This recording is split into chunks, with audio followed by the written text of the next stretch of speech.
We continue to discuss applications of continuity equation by considering different examples, different problems, so that we see that in how many ways continuity equation can be applied to different fluid flow situations. And earlier we discussed a two-dimensional flow, and now we move on to consider an example or an exercise of three-dimensional flow. And of course, it is a simple example. All these examples are taken from Fluid Mechanics by Sengel and Simbala, that I am referring this, I am taking this for this course.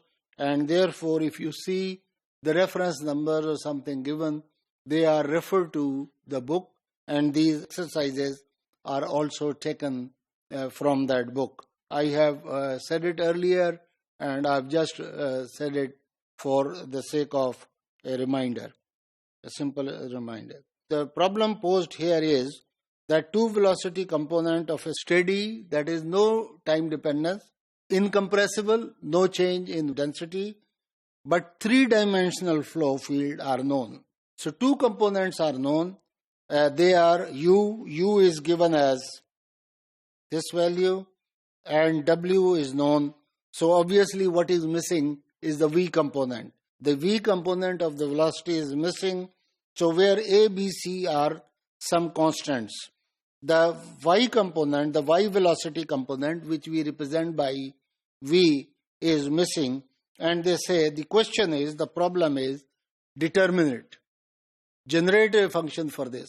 So we have to find it, and of course the only tool that is available to us to determine it is continuity equation. And continuity equation, when we consider the three-dimensional flow, will be du by dx, dv by dy plus dw by dz equal to 0.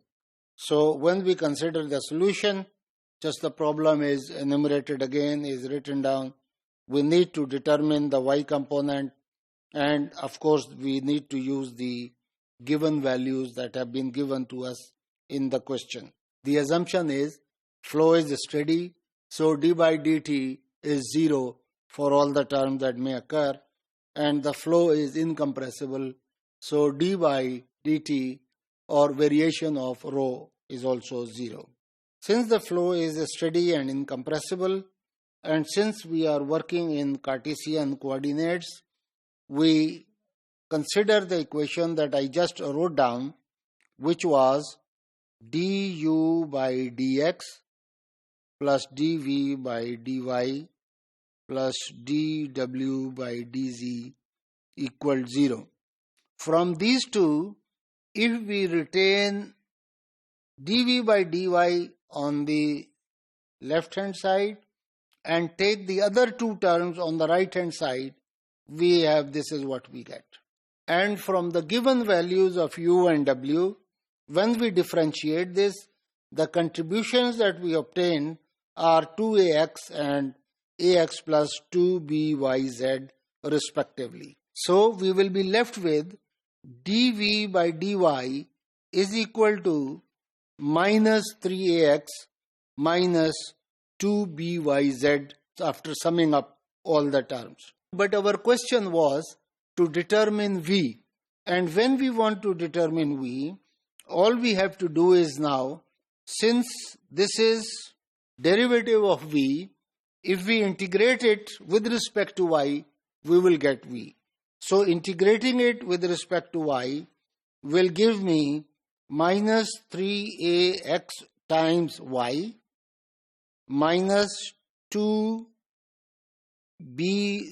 into integral of y, which will be y square by 2. 2 and 2 cancels out, and we are left with only by square z plus some constant of integration. And constant of integration in this case can be, we can keep it as some function that depends on, not on y, but on the other variables that are occurring here, x and z, possibly. Not necessarily, it can be an absolute constant, but we don't know, and for the sake of generalization, we can keep it like this. And you can see that if I differentiate it with respect to y again, I will be obtaining this term. So there is consistency and there is no problem.